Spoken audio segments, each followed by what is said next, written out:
안녕하세요. 한국청소년 성문화센터 협의회 사무국장 이유정이라고 합니다.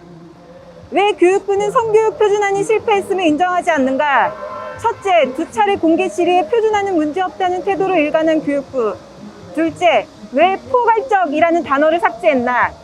셋째, 디지털 성범죄만 추가하면 개정은 끝인가? 넷째, 교육감 재량으로 권한을 넘기면 책임은 누가 지나? 성교육 표준안은 공개 당시부터 성차별적이고 보수적인 내용으로 인해 시민사회와 학교 안팎에서 여러 문제 제기를 받았다. 특히 텔레그램 엠버방 사건 이후 성교육 표준안은 언론에서도 비판적으로 다뤄졌다. 한국 사회 성문화와 성교육 시스템에 대한 높은 관심에 화답하듯 교육부는 2020년 4월 12일과 5월 1일 2차례에 걸쳐 성명 자료를 배포했고, 표준안에 대해 여러 차례 전문가들의 검토를 받았으나 잘못된 성인식은 강화하는 내용은 포함하고 있지 않다라는 의견을 받은 바 있다고 주장했다. 하지만 필요하면 개정 방향을 포함해 검토, 수령할 것이라고 발표했으며 4월 23일에는 여러 관계부처 합동 디지털 성범죄 근절 대책을 통해 포괄적 학교 성교육을 실시하겠다고 발표하기도 했다. 그러나 표준안은 문제없다는 교육부의 입장은 굳건했다.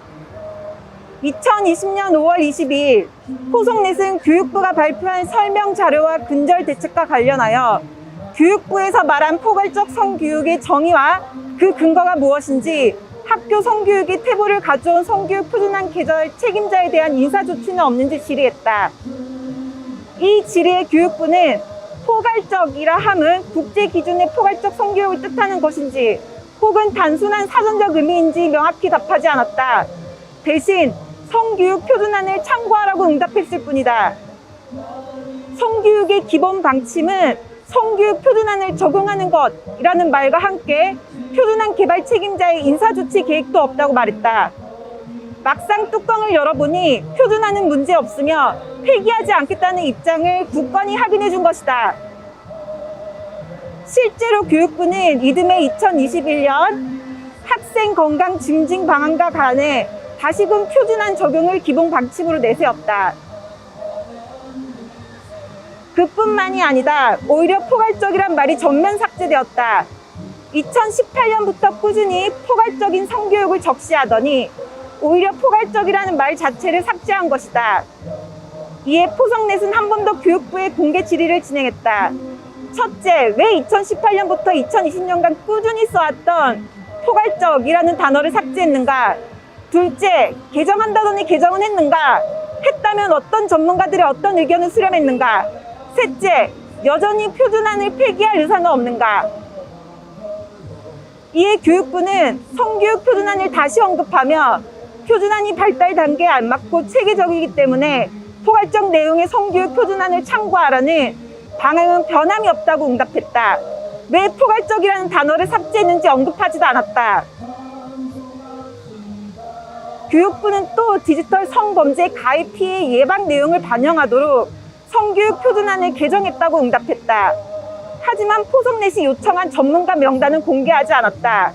대신 이 개정은 2020년 7월 29일 사회관계 장관회의에서 논의했다고 그 근거를 달았다.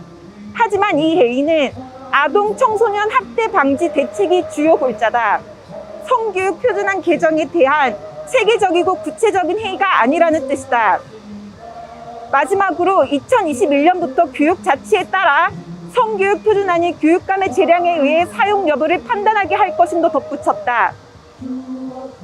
언제는 누구나 다 따라야 하는 지침이라더니 문제 제기가 지속되자 교육자치라는 이름으로 책임을 회피하는 것이 아닌가. 포성넷이 교육부와의 2차례 공개 질의에서 확인할 수 있었던 것은 여러 차례 공개 질의에서 확인할 수 있었던 것은 교육부가 말한 포괄적 학교 성교육은 인권과 성평등에 기반한 국제 수준의 포괄적 성교육이 아니라는 것이다.